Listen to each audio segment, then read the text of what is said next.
Ladies and gentlemen, I would like to introduce to you Mrs. Rosa Parks.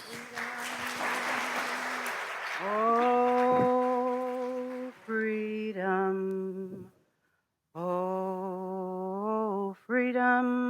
over me. And before I'll be a slave, I'll be buried in my grave and go home to my Lord and be free. Mm. Mm. Mm. Over me, and before I'll be a slave, I'll be buried in my grave and go home to my Lord and be free. I want to thank you all for inviting me here today. I'm not known for my speaking abilities, but for one simple act of courage. I was born in 1913 in Tuskegee, Alabama. I was born at a time when Negroes did not have full rights and privileges. We were supposed to be citizens with equal rights, but that's not what was happening. So in 1955, on December 1st, when I boarded the bus that day, I was not thinking of a civil rights movement. I was thinking of going home. I was the secretary of the NAACP there in Montgomery, and I had a youth council meeting that evening. So I was preparing to be with the youth. People have asked me over the years, what was I thinking of on that day? What made me remain in my seat? And there are many stories about me being tired. I was tired. My soul was tired. As a young Dr. Martin Luther King said, tired of the foot of oppression on our souls. Negroes were not just treated as second-class citizens, we were treated as no-class citizens. And riding the bus was one of the most humiliating experiences in that time. What I was thinking of and what encouraged me was that we were asking young people to do things. Were we prepared to do those same things? And then that young boy, Emmett, was killed, murdered. That's what was on my mind. When that bus driver told me to give up my seat for a white man. Now, I was raised at a time when it was improper for a man to take a seat from a woman. Most of the time, men gave their seats up for a woman. So was I mistaken in believing that this man did not respect me? I was sitting in the colored section. I was sitting in the seat that was designated for coloreds. But back then, Montgomery, Alabama, the bus drivers had powers of police. We had many stories of how they would beat the young people for standing up for their rights. 15-year-old Claudette Colvin, when she would not give up her seat and she screamed out loud, "It's my constitutional right," that child was beat. She was a 15-year-old girl that did the exact same thing that I had done just a year before me. So I wasn't the first person to do this. I was the person that they paid attention to, because Miss Claudette, we found out that she was pregnant and she was not married. And so back then, if a woman had any marks on her reputation, her integrity was then questioned. I didn't have any marks on me. I had been working with the NAACP for many years. I also assisted the Brotherhood of the Pullman Car Porters. I also assisted Attorney Gray. So I was well equipped as a grown woman to know my own mind and what I should do. I had been training at the Highlander Folk School in Montego, Tennessee, that very summer. There I met Mrs. Septima Clark, who was an educator. And it was her that encouraged me to tell my story, to be able to speak in front of people. She said it was important for other people to hear what I had endured. I had a great deal of respect for her because of what she had endured, coming from South Carolina, trying to teach people how to read and comprehend the forms that we had to fill out in order to get our voter certification. You see, the very funny thing is that in 1943, I boarded the bus one afternoon, because back then in Montgomery, when the registrar opened, the clerk opened for you to register to vote, to get your certificate, because we received a certificate in the mail. Negroes did. Whites could get their certificate immediately as soon as they filled out their paperwork. We would take a test, and then what would happen is we didn't know if we passed the test or not. You'd have to wait. It took me 3 times before I was deemed acceptable enough to pass the test. On that 3rd time, though, I said I was going to copy my answers, and then I could tell whether I was answering the questions wrong or was I just being withheld from being able to vote. That day in 1943, when I boarded the bus, I had no idea that the very same bus driver I was going to meet in 1955. I was put off of his bus that day in 1943 because you were not supposed to even be able to walk through the colored section of the bus to go to the white section of the bus to go to the colored section. You paid your money at the front of the bus, got off, and then you had to re-enter on the back of the bus. But sometimes the bus drivers would drive off and leave you. Sometimes if the bus was full of white folks, because they could move that colored sign anywhere they wanted to. If the bus was full of white folks, or if the bus driver just didn't want to stop for you, they could keep on going.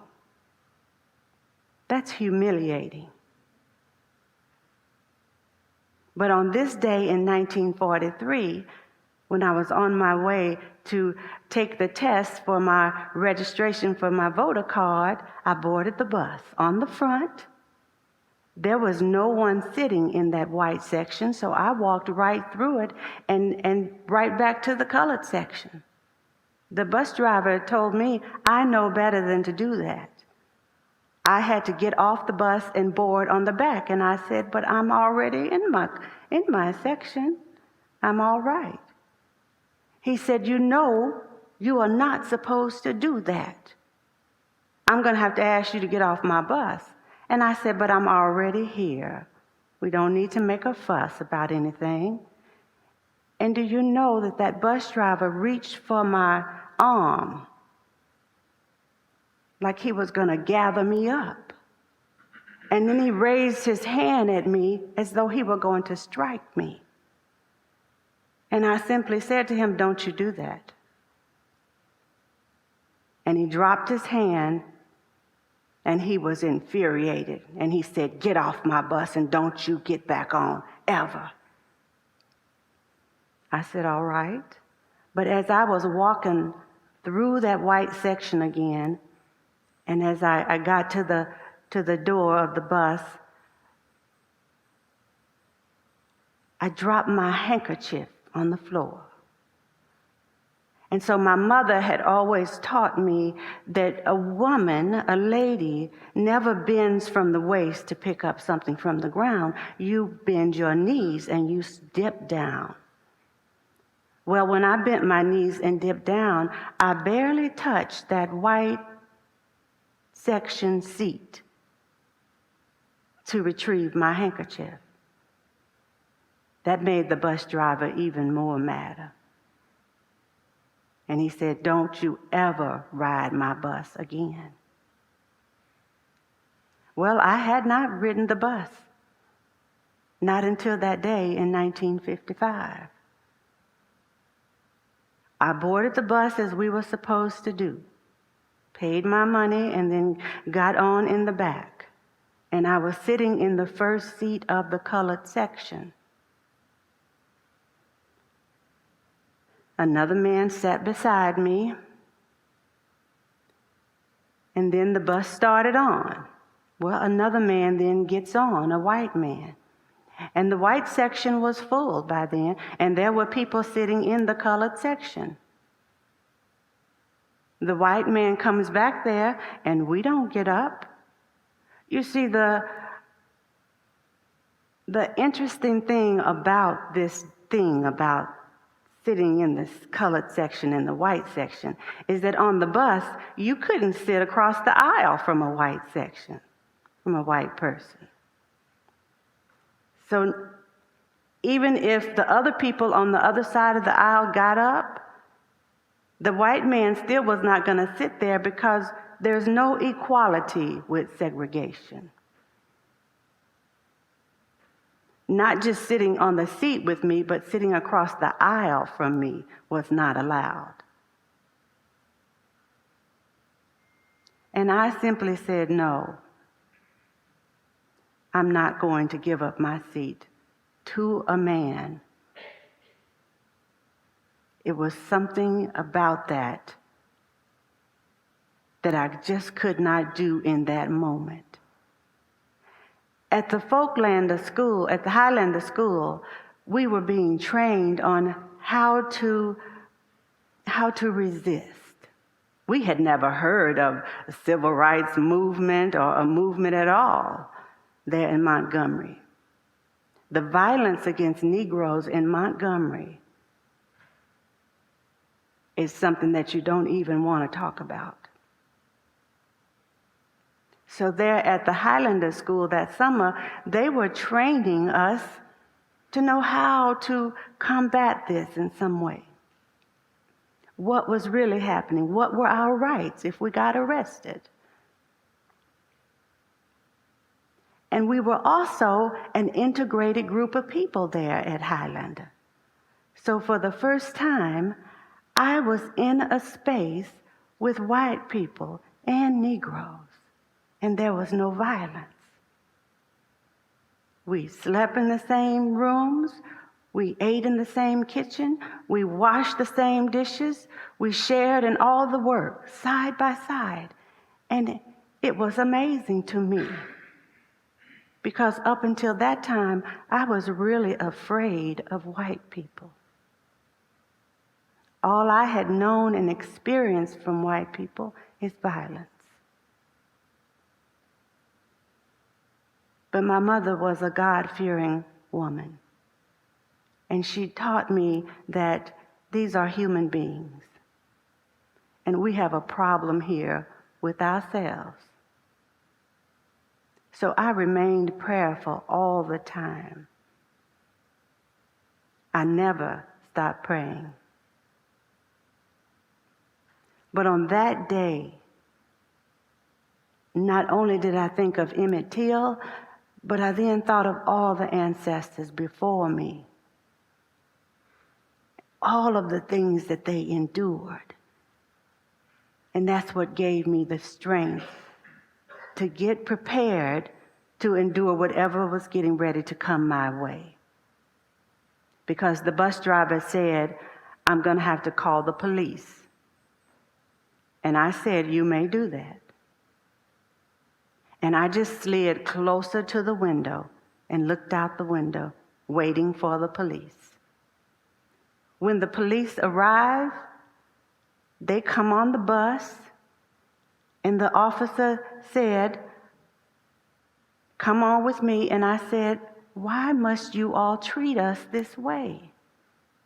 And he said, I don't know, but the law is the law, and you're under arrest.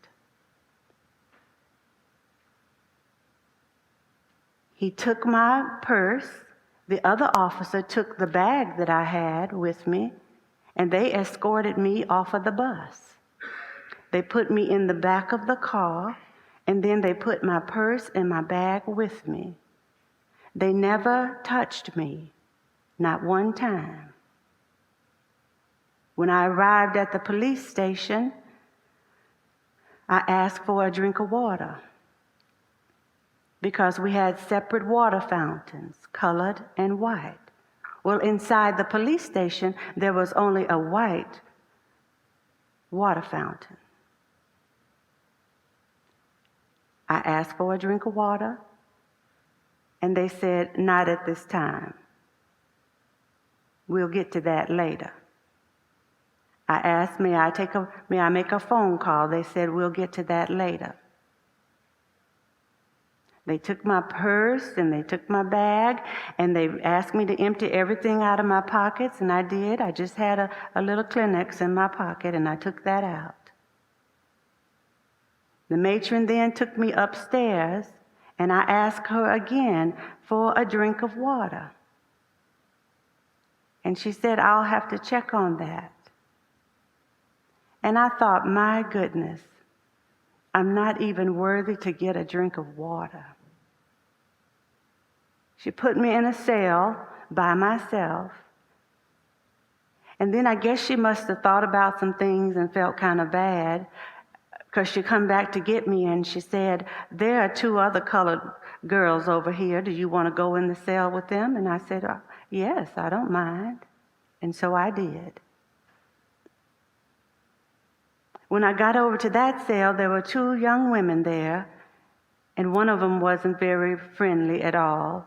But the other one, she was very friendly, very almost happy to see me, to see a welcoming face. She asked me what I had done. What had I done is what she said. You don't look like you belong here, she said. And I told her what had happened. And then I started thinking a little bit and remembering that my mother told me, when you're thinking about your own situation that is so bad, stop for a moment and consider the other person. And so I asked her, why was she in here? And she said that she had lost her husband last year or so, and she took up with a man, and they got into a big fight. And she hit him with one of those cast iron skillets. And he had her arrested. Well, she had been there for some 57 days, and she never received her phone call. So I didn't know if they were going to let me make a phone call or not. Sometimes we knew of people being arrested or disappearing, and we never heard from them again. The violence that this brings in a community is overwhelming. Oppression coupled with violence is what we was experiencing. Were we citizens or not? Did we deserve the same equal treatment or not? When the Montgomery Improvement Association began, and they asked for three demands of the bus company. Courteous drivers, because the drivers were not courteous to Negroes. Number 2, first come, first serve. And we were in agreement to stay in our respective sections, white section and colored section, okay. But it's got to be first come, first serve. And the third one was to hire black drivers for the black bus routes. That's what we were asking for. No more, no less. It was a year later when we finally were able to gain equal access to the buses and become integrated in riding the bus. It's one step at a time. But that first month of riding the bus or trying to ride the bus integrated was a violent time. Ministers' homes were bombed, threats were made, the buses were shot at. The white community in Montgomery wanted to open a whites-only bus line. My goodness. I am a woman of faith.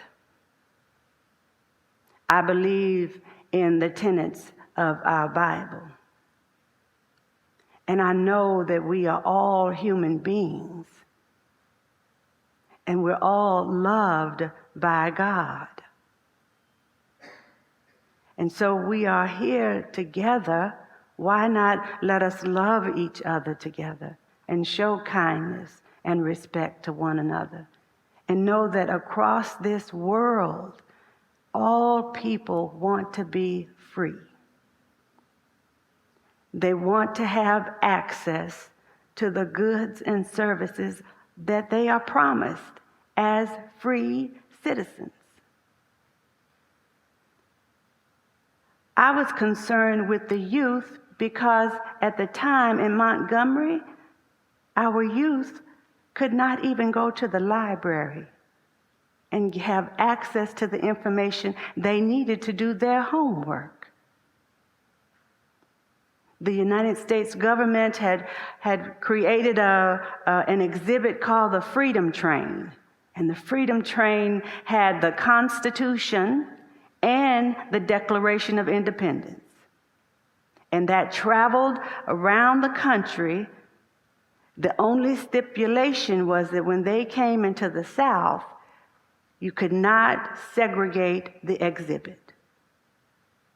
There was not going to be a segregation when the children were able to come into that space to see the Constitution or the Declaration of Independence. And I was working on gathering our youth so that they could see that, to be in an integrated space, to read the Constitution for themselves, to read the Declaration of Independence for themselves. I received so many threats. Every time we wanted to try to be together in community, threats were put upon us. I left Montgomery and moved up to Detroit, Michigan. My brother was up there. My brother had 15 children. So I was auntie. Auntie Rosa is what my nieces and nephews know me as. And they're like my own children because I was never able to have any children. My husband's name was Raymond Parks, but I called him Parks. I was Auntie Rosa, and he was Uncle Parks. And we lived with them for a little while when we first moved up to Detroit. A house full of people, a family. I come from a family that loved me dearly. All children should be in that type of a space where they are loved and encouraged and kindness is shown to them. I've always been concerned about what are we teaching our young people. Do we have time for them? Are we spending time with them? Are they important? Are they seeing what's important in us? My mother was very, very clear about my behavior. Ever since I was a little girl, to be kind, to be respectful of yourself first. And then it's easy for other people to have respect for you, or you don't have to be around those people. Peace is what I am after every single day. We have so much going on in the world, bit by bit by bit. And we are never talking about peace between us. That's what I was thinking about in 1955, and that's what I was continuing to think about. No matter how I have been treated, I don't deserve to be treated with violence. And I don't deserve to treat someone else like that either. If I love myself, then that means I love the rest of God's children. That's what my mother taught me. I have strove hard throughout the years to just be a kind and decent, good person. A person that fights for our human rights. And sometimes fighting is found in a little quiet woman like me that simply sat on the bus but stands for equal rights, and that wants to be in a world where we can see our children playing together. We can love them all together as they should be loved. I want to thank you all for inviting me here today and to listening to what I had to say. Like I said, I am not known for my speaking ability, but just for that one simple act of courage. But it took many people to get us to where we are today, where we can sit in rooms together and there is no violence, where we can pray together and there is no violence, where we can hope together and there is no violence. It's just us. Thank you all very much.